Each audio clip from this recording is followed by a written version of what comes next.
안녕하세요. 오늘도 사연 살롱을 찾아주셔서 감사합니다. 전 대한민국의 검사로 일하고 있는 사람이에요. 사실 올해까지만 그렇고 내년부터는 한 아이의 엄마가 될 사람이죠.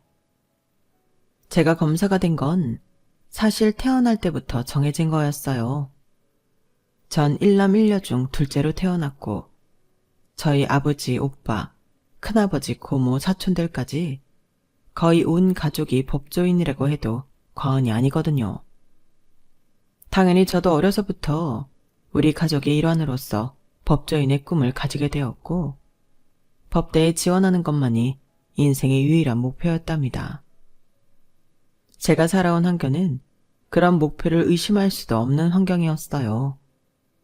그래서였는지는 몰라도 전 남들 다 한 번씩은 겪는 사춘기도 방황도 겪지 않고 마침내 검사가 될 때까지 그저 앞만 보고 달렸죠.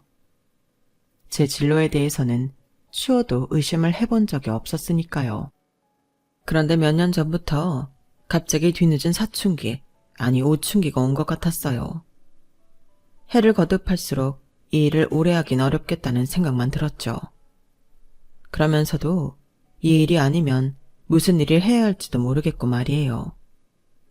그런 절 곁에서 돌봐준 건 바로 남편이었답니다. 저희 남편은 정말 자상하고 능력도 좋은 사람인데요. 제 이런 고민을 자신의 일처럼 진지하게 들어주었고 제가 어떤 선택을 하든 응원해주겠다며 잠자코 제 선택을 기다려주었어요. 정말 좋은 사람이었죠.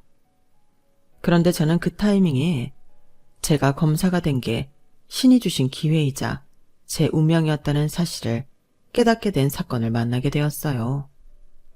운명적으로 검사로서 할 일이 있었기 때문에 검사가 된 것이었죠. 불과 몇 개월 전 겪었던 그 사건을 지금부터 여러분께 말씀드릴게요. 지금으로부터 약 2년 전 저는 굉장히 큰 사건을 하나 맡게 되었어요. 전직 판사가 수많은 비리를 저지른 데다가 폭력 사건까지 저질렀던 사건이었죠. 현실적으로 전직 판사의 사건은 이래저래 머리가 터지는 일이었기 때문에 당시 저는 매일같이 야근을 할 수밖에 없었어요. 다른 사건도 물론 많았고요. 제가 그렇게 바쁘다 보니 하루는 남편이 야참으로 먹을 만한 음식을 들고 사무실 방문했습니다. 제가 그렇게까지 바쁜 일이 간혹 한 번씩 있다 보니 남편은 그럴 때마다 저와 사무실 식구들을 위해 음식거리를 사오곤 했어요. 다른 직원들은 야식을 먹으며 한숨 돌리고 저는 남편과 함께 따로 식사를 했는데요. 저희 남편은 사실 성공한 벤처 사업 대표예요. 장애인들을 위한 편의 서비스를 제공하는 사업을 하는 멋있는 사람이죠. 처음 그런 사업 아이디어를 내게 된 것은 사실 남편 본인이 한쪽 눈이 거의 안 보이는 시각 장애인이기 때문이었습니다. 왼쪽 시력의 8, 90%를 잃은 상태로 사실상 왼쪽 눈은 안 보이는 것과 다름이 없어요. 남편은 자기처럼 어려움을 겪는 사람들을 돕기 위해 언제나 일에 열정적이었고 성실하고 똑똑한 사람이었어요. 그리고 그 당시엔 본인도 굉장히 바쁠 시기였는데도 절 챙기러 와주는 자상한 사람이었죠. 당신 많이 피곤하지? 한동안 좀 덜 바쁜 것 같더니 또 무슨 큰 사건이 하나 터졌나 보네. 일이 얼굴 보기 힘들어서야 원. 나보다 당신이 더 피곤하겠지. 당신이야말로 요즘 새벽부터 새벽까지 일하잖아. 나야 대표니까 정 힘들면 마음대로 할 수 있지만 당신은 아니잖아. 대체 무슨 사건이길래 다들 몇 날 며칠 동안 제때 퇴근도 못하는 거야. 내용이야 뻔한데 문제는 기소당한 사람이 전직 판사라 좀 껄끄럽게 됐어. 김땡땡 판사라고 한때는 좀 유명했던 양반이긴 한데 당시에도 안 좋은 얘기들로 유명했어서. 뭐? 김땡땡 판사? 혹시 내가 살던 지역에서 근무했던 사람이야? 아, 맞아. 당신 어렸을 때 살았다던 그 지역 판사였을 거야. 근데 왜? 당신이 그 양반을 어떻게 알아? 남편은 그저 어쩌다 알게 되었다며 대답을 흐렸지만 표정이 굉장히 복잡해 보였어요. 제가 말 나온 김에 그 사람이 예전 명성으로 떵떵거리고 살다가 가족 동료들에게 전부 외면당하고 나서야 이렇게 죗값받게 되었다며 짤막한 상황을 전달해주자 남편의 얼굴은 더더욱 미묘한 표정으로 굳어졌죠. 웬만하면 저한테 비밀이 없는 사람인데 평소답지 않게 입을 굳게 다무니 저도 더는 캐묻지 않았지만 한동안 남편의 그 표정은 제 뇌리에서 잊혀지지가 않았어요. 그런데 전 얼마 지나지 않아 남편이 왜 그 전직 판사의 이름을 알고 있었는지, 왜 그 이름을 듣고 그런 복잡한 표정을 지었는지 이유를 알게 되었어요. 정말 우연한 기회로요. 하루는 시어머니한테 전화가 왔는데 깜짝 놀랄 만한 얘기를 하시더군요. 아가, 이번에 우리 가게를 좀 넘기려고 하는데 네가 좀 도와줄 수는 없겠니? 내가 이런 건 처음 해봐서 도통 어떻게 해야 할지 모르겠구나. 가게 처음 오픈할 때도 용준이가 다 알아서 해줬지 내가 한 건 없었잖니. 가게를 넘기시다뇨? 어머님, 그럼 다른 곳에서 장사하려고 하시는 거예요? 그건 일단 차차 알아봐야 할 것 같아. 일단은 좀 가진 것 중에 팔 건 좀 팔고 지금 가게는 좀 최대한 빨리 접고 싶은데. 왜요? 장사 계속 잘 되시는 것 같은데 혹시 무슨 일 있으세요? 어머님 그 자리에서 10년 넘게 하셨던 것 같은데 단골도 많으시잖아요. 장사가 잘 되기는 무슨. 아니야. 영 안 돼서 접으려고 하는 거다. 그리고 내가 너한테 이런 부탁하기 민망하지만 너 모아둔 돈 좀 있니? 남편한테는 얘기해 보셨어요? 아유, 용준이한테는 얘기하지 말어. 내 부탁하마. 내가 어떻게든 빨리 갚을 테니 일단 그 애한테는 비밀로 해다오. 갑자기 무슨 일이기실래 그러세요? 남편한테까지 비밀로 하시고.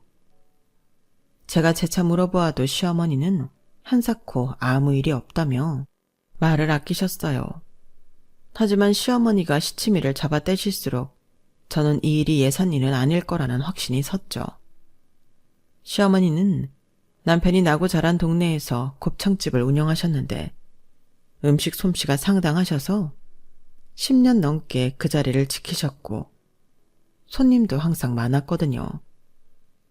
오래된 단골도 넘칠 만큼 장사를 잘해오시던 분이었고 그 전화를 받기 반년 전쯤에 제가 회사 동료들과 방문했을 때도 늦은 시간까지 손님이 꽉 차 있었을 정도였어요. 그런데 갑자기 장사가 안 된다며 가게를 접고 또 급장까지 필요한 상황이라니 누가 들어도 수상한 상황이지 않나요? 게다가 하나뿐인 아들한테도 알리지 않다뇨. 저는 일단 그날 급한 일만 처리한 뒤 빠르게 퇴근을 했고 곧장 시어머니께로 갔습니다. 가게에 도착했는데 희한하게도 분위기가 평소 같지가 않더라고요.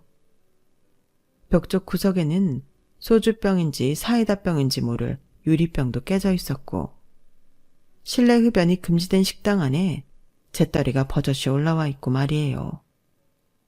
게다가 손님들을 위해 마련한 커다란 TV는 화면에 금이가 있었죠. 가게 오픈 시간이 넘었는데도 불도 끄고 문도 열지 않고 있던 시어머니는 절 보고 깜짝 놀라셨어요. 그리고 직접 찾아온 제가 도대체 무슨 일이 벌어진 건지 여쭤보자 시어머니는 그제서야 땅이 꺼져라 한숨을 쉬시고 눈물을 글썽이면서 그간의 일을 털어놓으셨죠. 올 봄쯤 됐을 때부터 가게에 자꾸만 양아치 같은 놈 하나가 들어오더구나. 처음 며칠은 험악한 인상에 머리도 일주일은 안 감은 행색으로 혼자 와서 밥을 먹길래 무슨 노숙자인 줄 알았다. 나중에 얘기를 들어보니 출소한 지 얼마 안 된 범죄자라고 하더라. 무슨 죄를 짓고 거기 들어간지 모르겠다만. 범죄자가 들어왔다고요? 하긴 그땐 전과자 신분이었겠네요. 그런데요? 근데 그놈이 며칠 지나고 난 다음부터는 행색을 갖추고 지 패거리들을 데리고 오는 거야. 처음엔 2~3명 데리고 들어오던 게 나중엔 6~7까지 늘어나더구나. 나야 범죄자든 나라님이든 음식만 곱게 먹고 나가면 별 상관없다만 이놈들이 내 가게를 아예 지들 아지트로 삼으니 주변에 있던 손님들도 다 내쫓고 이젠 오래된 단골 손님도 들어오질 않아. 내 지난 몇 달 동안 가게 유지비만큼도 못 벌었다. 세상에, 그럼 오픈 시간부터 와서 새벽까지 있는 거예요? 그동안은 그놈들이 먹는 게 매출의 전부셨어요? 지들 먹은 거 값이라도 제대로 치르면 다행이지. 백날 첫날 냉장고가 지 것들인 것 마냥 술을 괴짝으로 처먹고 돈도 안 내고 가버리니 내가 그동안 수없이 많은 진상 손님들을 봐오고 상대해왔지만 이것들은 정말 안 될 놈들이다. 잘못 건드렸다간 법이고 뭐고 사람 해칠 놈들이야. 그러니 용준이한테는 말하지 말아달라는 게야. 너한테 이런 부탁해서 정말 미안하지만 일단은 최대한 빨리 여길 아예 정리해버리는 게 최선일 것 같구나. 좀 도와다오. 어머님, 그럼 경찰에 먼저 신고하시지 그러셨어요. 며느리가 검사인데 뭐가 무서우시다고요. 당장 금전적인 부분들도 바로 도와드릴 수는 있지만 이것들이 너무 괘씸하잖아요. 아휴, 그러지 말어. 네가 이번에 도와준 금액은 내가 무슨 수를 써서라도 갚을 테니 그냥 넘어가자. 응? 그놈들 딱 봐도 문신의 우락부락한 얼굴에 깡패 그 자체야. 너 가뜩이나 일 때문에 험한 사람들한테 얼굴 낙인 찍혔는데 또 이런 못된 놈들한테 알려지면 어떡하니? 아니에요, 어머님. 앞으로도 이런 일이 벌어지면 제일 먼저 저한테 알리셔야 해요. 남편한테도요. 이렇게 피해가 커지기 전에요. 내가 너희한테 뭐 해준 것도 없고 받은 게 너무 많아서 이런 얘기하기가 참 입이 안 떨어지던구나. 어머니가 섣불리 도움을 요청하지 않고 망설이신 것도 저는 이해가 가는 부분이었어요. 왜냐하면 시어머니는 남편이 아주 어렸을 때부터 홀몸으로 남편을 키우시느라 정말 가난하셨거든요. 마땅한 집도 구하기 어려웠는데 그나마 운 좋게 가까운 보육원에 남편을 맡길 수 있어서 남편과 따로 떨어져 지내셨다고 해요. 당시 시어머니는 밤낮 없이 일하셨기에 남편을 만나러 오는 날이 한 달에 1~2번 정도로 적었다고 하더군요. 그래도 그렇게 20년 가까이 돈을 모아서 남편이 군대 다녀온 뒤로는 2사람이 지낼 수 있는 집을 마련했다고 합니다. 그런 노고를 알기에 남편도 돈을 벌자마자 시어머니에게 가게를 차려드린 거고 시어머니는 그럼에도 못해준 게 많다며 마음을 쓰시는 거였고요. 하지만 그건 그거고 이건 이거지. 시어머니의 마음은 이해해도 전 의견을 굽힐 수 없었죠. 그래서 이런 얘기 다음에도 안 하시면 남편은 더 마음이 안 좋을 거라고 몇 번이나 시어머니께 말씀을 드렸네요. 어쨌든 저는 가게 CCTV 영상부터 USB에 저장했고 시어머니께 제가 도와드릴 테니 경찰에 신고하자고 말씀드렸어요. 차근히 준비해서 신고하면 된다고 불안해하는 시어머니를 몇 번이나 안심시켜드리곤 CCTV 영상이 담긴 USB를 집에 들고 왔죠. 그리고 다음날 마침 오랜만에 일찍 퇴근한 남편에게 자초지종을 설명해 주었어요. 저는 이미 CCTV 영상을 전부 보고 사건 경위를 다 정리한 상태였고 남편에게 이야기를 전달할 때도 일주일 내로 시어머니를 모시고 경찰서에 다녀오겠다고 얘기했는데요. 그럼에도 남편의 엄청난 분노를 잠재울 수가 없었어요. 나랑 동기였던 영서 알지? 재작년에 변호사 사무실 차렸잖아. 영서한테 맡기면 잘해줄 거야. 영상 살펴보니까 아주 악질인 놈들이더라고. 매일 같이 오는 애들은 4명 정도고 나머지 2~3명은 그때그때 다른 놈들 데리고 오던데 다들 돼지들인데다가 가게가 좁으니까 사람들이 봤을 때 더 위협적으로 느껴졌나 봐. 알겠으니까 일단 영상부터 보여줘. 나도 그 인간들 면상 좀 보자. 영상을 틀어주자 남편은 차가운 눈으로 화면을 보다가 벼랑간 눈을 가늘게 뜨고 한 사람을 뚫어져라 응시하더군요. 이 모든 일의 원흉이 된 범인이었죠. 그런데 한참을 보던 남편이 갑자기 담배를 피고 들어오겠다며 집 밖으로 나갔어요. 아무래도 저도 검사인지라 눈썰미도 감도 살아있다 보니 남편의 행동이 단순히 시어머니께 일어난 일만으로 화를 내는 것이 아니라는 게 느껴졌어요. 남편은 CCTV 속 그 남자를 알아보는 것 같았죠.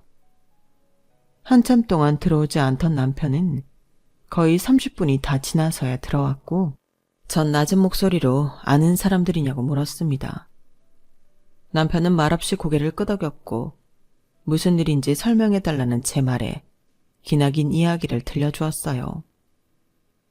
이야기의 시작은 남편이 막 고등학생이 되던 때였습니다. 남편은 보육원에서 학교를 다니며 항상 어른이 되면 남부럽지 않게 성공하고 싶다는 생각만 하고 살았다고 해요.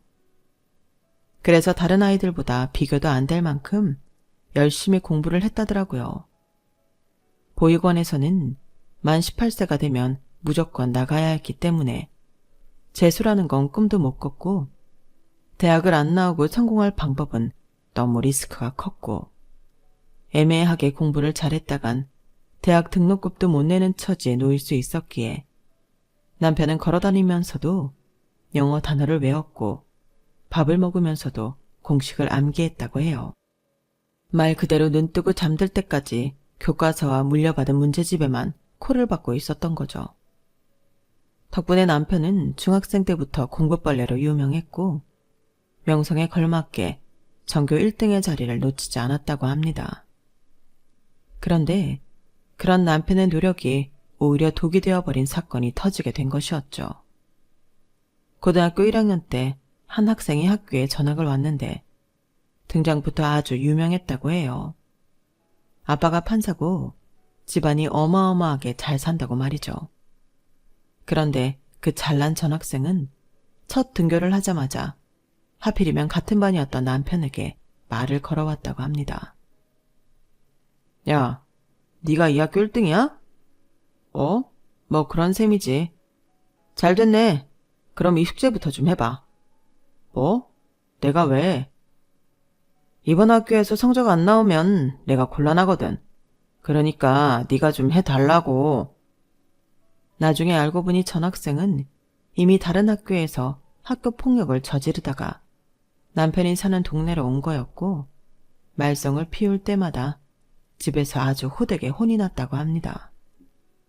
그래서 상대적으로 작은 동네인데다 학생들도 순진했던 그곳에서 학생들을 자기 수족처럼 부리기 시작한 거였어요.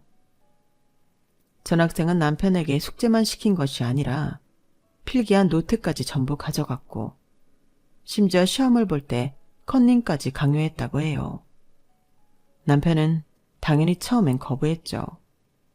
그러나 남편은 거부할 때마다 전학생은 사정없이 폭력을 휘둘렀고 그런 일이 자주 반복되다 보니 보다 못한 남편의 친구가 남편에게 조언을 해주기까지 했대요. 그냥 해달라는 대로 해줘 임마. 네 머리로 전교 2등 한다고 대학 못 가겠냐? 전학생 전교 1등 시켜주고 네가 2등 하면 되잖아. 그러면 현수 넌 네가 항상 전교 2등이었잖아. 가지 거. 나도 3등으로 내려가도 상관없어. 지금 성적이 중요하냐? 네 몸을 좀 봐라. 결국 친구의 설득에 남편은 고분고분하게 전학생의 요구에 따랐고 전학생은 정말로 전교 1등까지 거머쥐게 되었어요. 그런데 당연히 전교 2등쯤 될 줄 알았던 남편의 성적이 전교 꼴등 점수가 나왔다고 합니다. 전 과목이 0점 처리가 된 것이었죠. 남편이 깜짝 놀라 교무실로 가서 따지니 선생은 누군가 남편이 부정행위를 저질렀다고 신고했다면서 처벌을 내리지 않은 걸 다행으로 여기라고 했답니다. 남편은 당연히 거세게 항의를 했죠. 제가 혼자 그런 짓을 저질렀겠어요? 저 하던 대로만 하면 늘 그래왔듯 성적 잘 받을 애인 거 아시잖아요. 김지환 걔가 맨날 때리고 협박해서 그런 거라고요. 그래? 그럼 이따 확인해보마. 선생은 아무렇지도 않게 대꾸하더니 아무런 생각도 없이 종례 시간에 학생들이 다 보는 앞에서 전학생한테 질문을 했다는 거예요. 어이 김지환, 네가 조영준한테 커닝하라고 시켰어? 네? 아니요. 제가 왜요?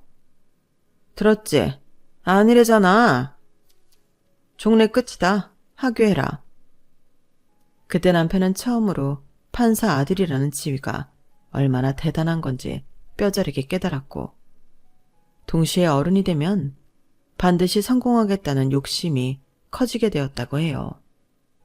반면 전학생은 심기가 많이 불편했는지 종례 시간이 끝나자마자 남편을 끌고 가서 엄청나게 분풀이를 했고, 그 과정에서 남편은 왼쪽 눈을 크게 다치게 된 거였어요. 가까웠던 몇몇 친구들의 도움으로 병원에 가보긴 했지만 학생들끼리 돈을 모아봤자 병원비만큼 모을 수는 없었죠. 결국 급한 응급처치만 받을 수밖에 없던 남편은 그렇게 왼쪽 시력의 대부분을 잃게 된 거였죠. 당시 한 달에 한 번도 볼까 말까 했던 시어머니께는 차마 이 사실을 말씀드릴 수가 없었다고 해요. 성적도 성적이지만 한쪽 눈까지 다치니 심적으로 엄청나게 충격을 받은 남편은 그 학기 내내 성적이 바닥을 찍을 수밖에 없었어요. 하지만 그 전학생은 전교 2등, 3등에게까지 같은 걸 요구하며 계속 전교 1등을 유지하다가 고등학교 2학년 과정이 끝난 뒤 훌쩍 유학을 떠났다고 합니다. 그 중요한 시기에 해외로 나가버리다니 애초부터 전학생에게 학교 성적은 아버지에게 혼나지 않을 테고 그 이상도 이하도 아니었던 거였죠. 대학이야 조그만 이름 있는 곳이라면 어디를 가도 상관없었을 테니까요. 반면 그런 쓰레기 같은 인간한테 속수무책으로 당할 수밖에 없었던 남편의 인생은 그야말로 암흑 속에 빠졌다고 해도 과언이 아니었대요. 남편은 고등학교 졸업도 겨우 하고 대학은커녕 당장 지낼 곳부터 찾기 급급했다고 합니다. 만 18세가 넘어가면서 보육원에서 나와야 했는데 당시 시어머니는 식당 일을 하며 숙식을 제공받고 있었기 때문에 같이 살 수도 없었다고 해요. 시어머니가 당시 모으고 있던 돈이었던 500만 원을 주긴 했지만 그걸로는 한두 달밖에는 버틸 수가 없었던 거죠. 결국 남편은 숙식이 제공되는 공장에 들어가서 지냈다고 해요. 그 안에서 한참 방황하다가 지금의 사업 아이디어를 생각해냈고 그때부터 필요한 공부를 다시 시작한 것이었죠. 그럼 설마 지금 이 CCTV 영상에 그때 그 전학생이 있어? 예, 진상직 주도하는 이 새끼 있지. 얘가 걔야, 김지환. 세상에, 아니 그렇게 성적도 챙기고 유학까지 다녀왔으면서 어떻게 전과자 신분이 될 수 있지? 모르지. 근데 걔 아버지도 지금 상황이 안 좋다며. 당신이 최근에 계속 보던 사건, 그 김땡땡 판사가 얘 아버지야. 아, 외동아들이 하나 있는데 거의 연 끊고 산다는 건 알고 있었어. 이것들을 어떻게 처리하지? 저는 남편과 연애 3년, 결혼 3년, 총 6년 동안 만나면서도 이렇게 깊은 과거사는 알지 못했어요. 남편의 한쪽 눈이 불편한 건 알았지만 이렇게까지 어두운 이야기가 원인일 거라곤 생각지도 못했죠. 남편은 자신의 인생을 나락으로 보냈던 그 사람이 최근 몇 개월 동안 시어머니까지 심하게 괴롭혔다는 사실에 엄청나게 분노했죠. 그래서 저에게 경찰서에 본인도 같이 가겠다며 그 인간을 벌줄 수 있는 거라면 뭐든지 하겠다고 했어요. 그 인간뿐만 아니라 CCTV 속에는 남편이 아는 얼굴이 몇 더 있다면서요. 다른 일행들은 학창시절 때부터 동네에서 공부는 안 하고 놀기만 하던 애들이었는데 힘이 센 전학생이 온 뒤로 전학생 옆에 찰싹부터 부하 노릇을 자처했었다고 해요. 물론 저도 이 일로 엄청나게 화가 난 건 사실이었어요. 그 범죄자 놈이 사실상 제 가족 전부를 건드린 거나 다름이 없었으니까요. 가뜩이나 그 인간의 아버지 문제로도 골머리를 앓고 있었고 같은 법조인으로서 가만두면 안 되겠다는 생각을 하고 있던 때였기도 했고요. 그런데 하루 이틀 지나며 감정이 가라앉고 머리가 차가워지자 오히려 제가 검사라서 그 인간의 아버지 사건을 담당하고 있어서 다행이라는 생각이 들었어요. 그리고 원래 계획대로 시어머니 가게에서 벌인 일로만 죄를 물을 수 없다는 생각이 들었죠. 남편 역시 그 사이 이성을 되찾았는지 제 말에 동의했고 자신이 연락하고 지내던 딱 2명의 동창에게 이 사실을 알리고 싶다고 하더군요. 바로 그 동네에서 같이 나고 자라며 항상 나란히 전교 1, 2, 3등을 해오던 삼총사였죠. 그리고 고등학교 시절에 그 양아치에게 집중적으로 괴롭힘과 착취를 당했던 피해자들이기도 했고요. 저 역시 그분들이 결혼식에도 오고 가끔씩 남편과 함께 얼굴도 봤기에 안면이 있었어요. 전교 2등이었던 친구는 대형 카페를 운영 중이었고 전교 3등이었던 친구는 대기업 IT 부서의 과장으로 일하고 있었죠. 소식을 들은 두 친구는 남편만큼 화를 냈다고 합니다.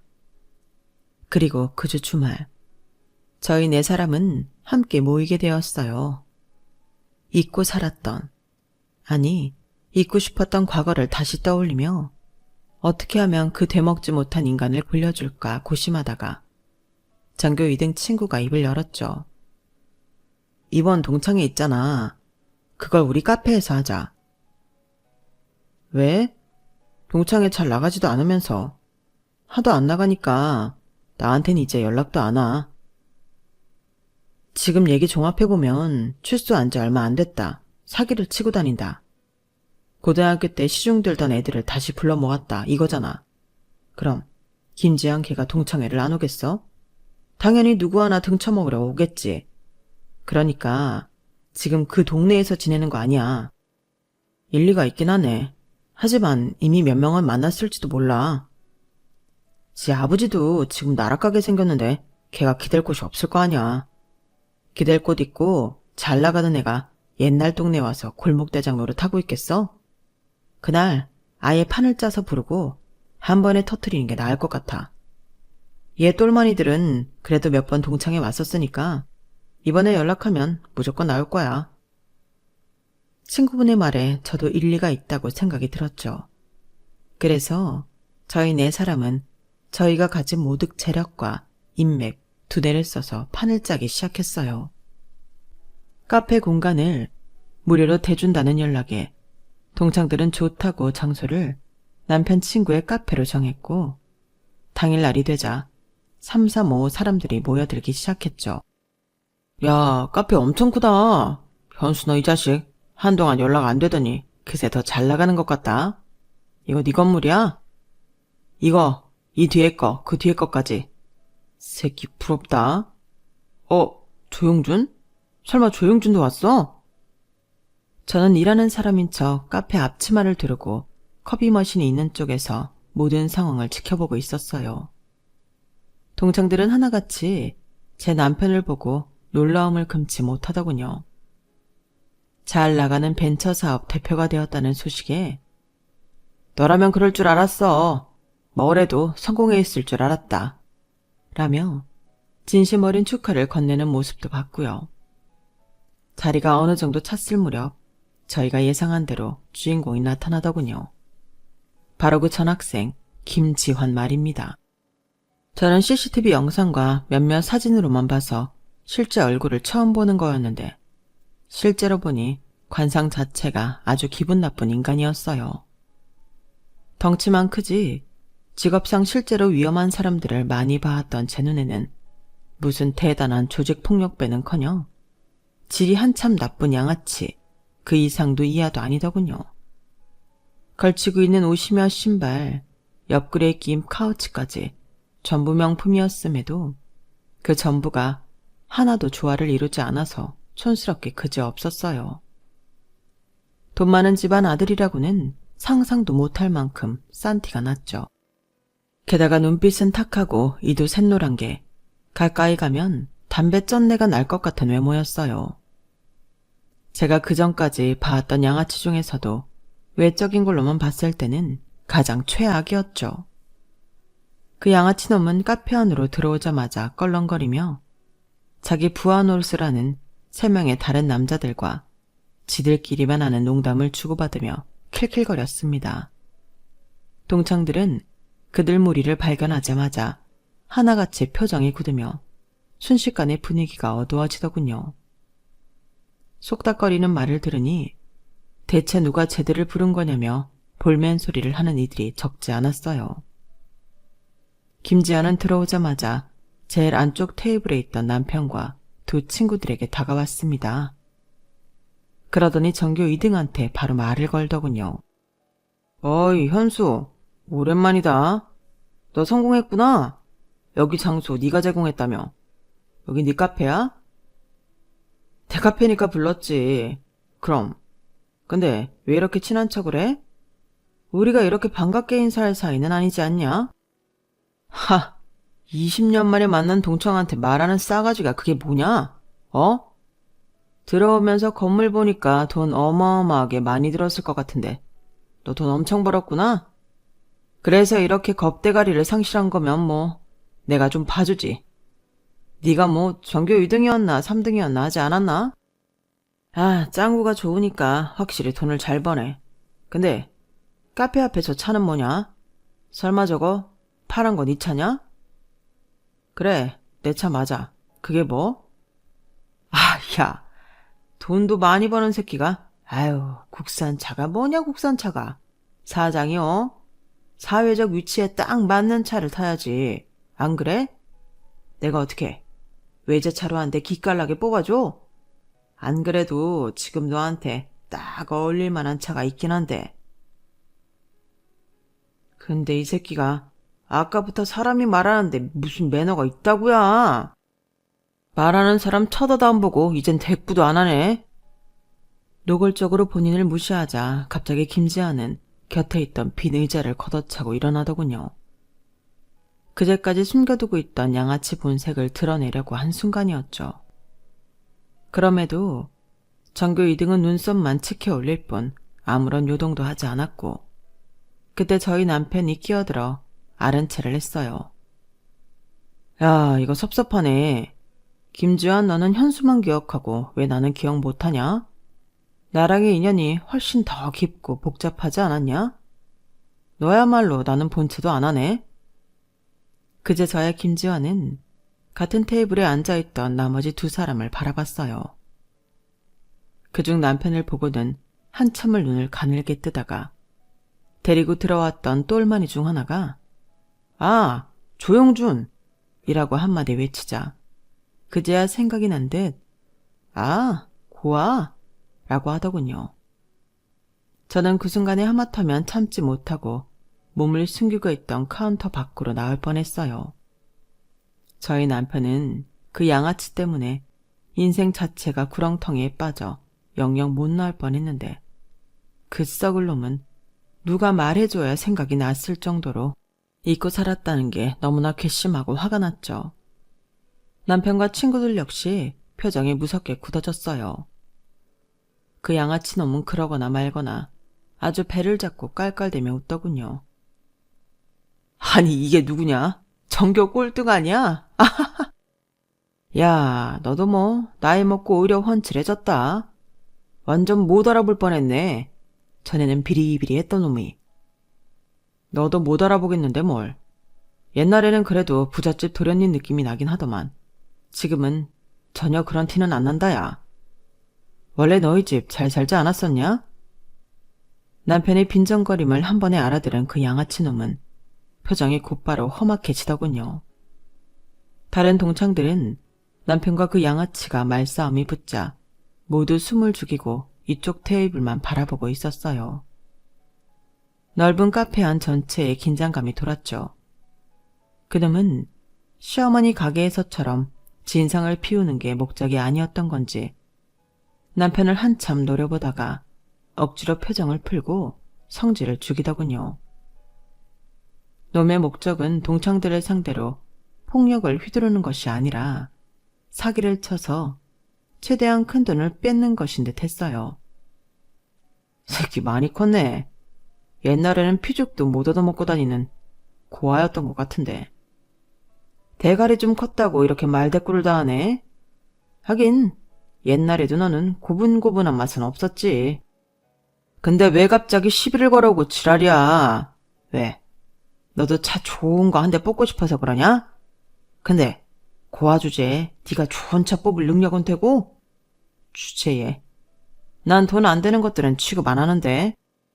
내가 왜 고아야. 난 우리 어머니 모시면서 잘만 살고 있어. 네가 고등학교 때 날 그렇게 짓밟았어도 다 이겨내고 번듯하게 가족들 책임지며 살고 있다고. 너야말로 평생 부모 덕 볼 줄만 아는 놈이 양심이 있으면 어르신 공경이라도 해야 하는 거 아니야? 준이네 곱창. 거기 사장님이 너한테 뭔 잘못을 했다고 장사도 못하게 진상을 피냐고. 뭐? 준이네 곱창? 갑자기 그 얘기가 왜 나와? 네가 그걸 어떻게 해? 그 가게가 바로 우리 어머니가 하는 가게다. 네 놈이 하도 장사도 못하게 진상 피던 바로 그 가게 말이야. 뭐라고? 하하, 그 다 쓰러져가는 구멍가게 말하는 거야? 난 또 하도 기세 좋게 대들길래 뭐 돈이라도 잘 버는 줄 알았네. 공부도 전교 꼴등에 인생도 그냥 밑바닥이었잖아. 근데 뭘 믿고 나한테 대들어? 어? 이 새끼가 옛날처럼 또 맞아볼래? 그 양아치 인간이 윽박을 지르며 벌떡 일어나서 남편이 앉은 의자를 발로 차고 협박할 때 남편도 지지 않고 벌떡 일어나면서 그때까지 카운터에 있던 저를 불렀습니다. 지금이야. 들어오시라고 해. 저는 곧장 미리 연락해두었던 형사들에게 신호를 보냈고 따로 고용한 경호원들까지 함께 카페 안으로 들어오며 동창회는 난장판이 되었어요. 김지한 똘마니들은 처음 겪어보는 일인지 우왕좌왕하면서 당황했고 유일하게 전과가 화려했던 김지한만이 재빨리 그곳을 벗어나려고 했으나 경호원들에게 수족이 잡히고 말았죠.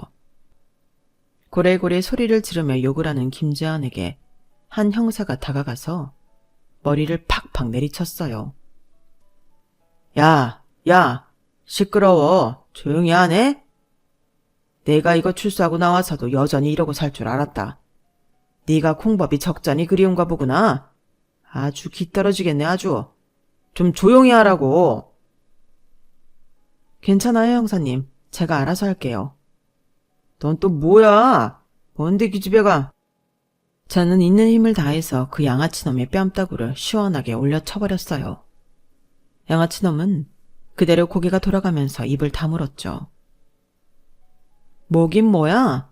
조영준이 아니지. 아니, 그 전에 검사다 이놈아. 내가 네 사건은 친히 제대로 맡아줄 테니 이번에 감방 들어가면 평생 못 나올 생각해라. 알겠냐? 제 말에 그 양아치놈은 저승사자라도 만난 양 얼굴이 새하얗게 질려버렸어요. 그리고 남편과 친구들이 이쪽으로 다가왔죠. 그들을 본 김지환은 그야말로 겁에 질린 양처럼 바들바들 떨더군요. 남편과 친구들은 그 못된 놈을 흠씬 두들겨 패주었어요. 남편은 꼼짝 못하고 참교육을 당한 그 양아치 놈을 보면서 소리쳤습니다. 천하의 김지환이 왜 이렇게 꿀먹은 벙어리 마냥 조용해? 어디 한 번 더 그 잘난 새치어 좀 놀려보시지. 뭐? 고아? 너야말로 아버지한테 버림받은 지 오래되지 않았냐? 아버지가 뭐야? 같이 어울려 다니던 못된 것들한테도 버림받아서 감방이나 오가고 돈도 탈탈 털린 거 알아. 안 그래도 우리 와이프가 너희 아버지 아주 비 오는 날 먼지 한 톨도 안 나올 만큼 털고 있으니까 너도 기대해라. 이 나이까지 이런 시답지 않은 일진놀이가 먹힐 거라고 생각했다니. 진짜 안쓰러울 만큼 멍청한 새끼다. 아휴, 넌 평생 이 사회랑 격리돼서 감방에서 늙어 그냥. 남편의 악이 받친 소리에 양아치 놈은 한마디 대꾸도 못하고 그저 창백하게 질려있기만 했어요. 형사들이 그런 김지연을 그대로 끌고 갔고 아수라장이 됐던 카페 안은 나머지 동창들의 웅성거리는 소리로 가득 차게 되었죠. 다들 깡패같이 굴던 김지연에게 시원하게 한 방 먹인 저희 남편과 친구들을 향해 최고라며 엄지를 치켜 세웠어요. 야, 목격자 증언 필요하면 얘기해. 우리가 다 봤어. 김지연이 너 폭행하려는 거. 속이 다 시원하네. 역시 머리 좋은 것들은 참교육하는 방법도 다르다니까. 야, 멋있다. 우리가 어렸을 때는 나서서 너희 편에 서주지 못해서 항상 미안했었는데 우리도 이제는 다 큰 성인이고 너희가 필요하다면 어떤 도움이든 줄게. 연락해라. 야, 내가 아는 친구 중에도 변호사 있는데 소개해줄까? 언제든지 필요하면 말만 해. 야, 용준이 와이프니 검사신데 그게 필요하겠냐? 그러지 말고 너희 우리 가게 한번 와라. 내가 너희한테는 한우 무한리필로 쏠 테니까. 야, 재수씨도 멋있었어요. 너무요. 동창들의 칭찬이 커질수록 한순간에 낙동강 오리알 신세가 되어 남아있던 김지연의 부하 3명은 어쩔 줄 몰라 하고 있었죠. 그리고 환호와 열기가 가라앉자 그런 그들에게 수십 개의 시선이 향하게 되었어요. 사실 그 안에 있던 모두가 학창시절 그 패거리에게 당했던 피해자였던 것이었죠. 그리고 살기 어린 동창들의 눈빛을 느꼈는지 뒷걸음치려던 새 일당은 아직 남아있던 저희 경호원들에게 붙들려 도망치지도 못하는 신세가 되었어요. 남편의 친구인 카페 주인이 얘들아, 테이블이랑 의자만 잘 지켜줘라 라고 말한과 동시에 동창들은 그 3명의 논팽이에게 달려들어 그동안 당해왔던 서름을 전부 대갚아 주었어요. 남편이 그래도 친구들이 힘이 없어서 그렇지 많이 챙겨주려 했다는 말을 들을 때마다 콧방귀만 꼈었는데 말이에요. 어쨌든 그렇게 나쁜 놈들은 본인들의 죗값을 톡톡히 치렀고 남편의 동창들은 전보다 더 끈끈하게 우정을 공유하게 되었어요. 정말로 동창분 가게에서 한우를 얻어먹었을 정도로요.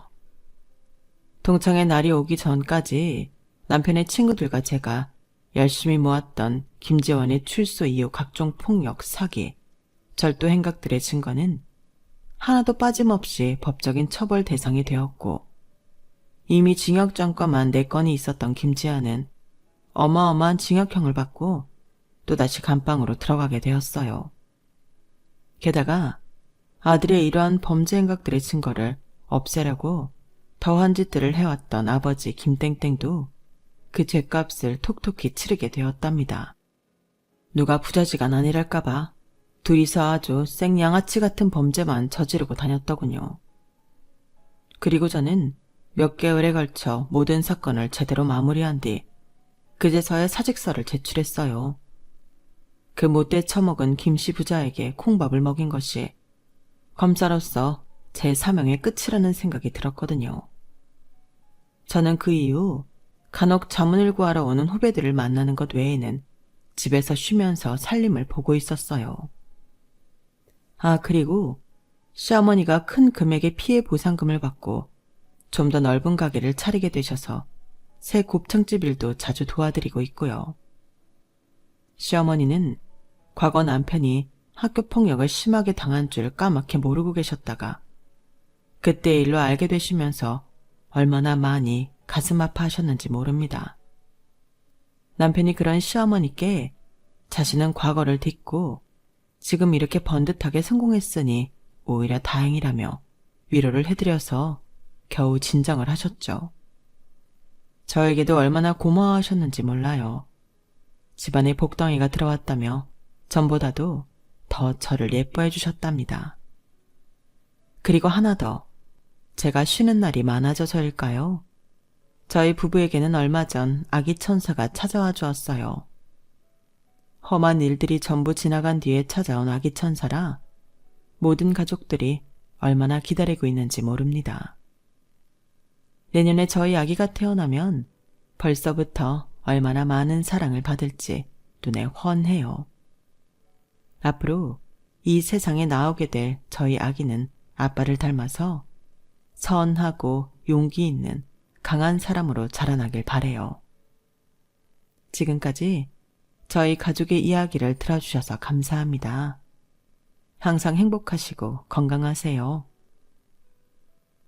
여러분, 사연 댓글에 응원과 현명한 조언 부탁드려요. 좋아요와 구독은 저에게 큰 힘이 됩니다. 오늘도 좋은 일 가득하세요.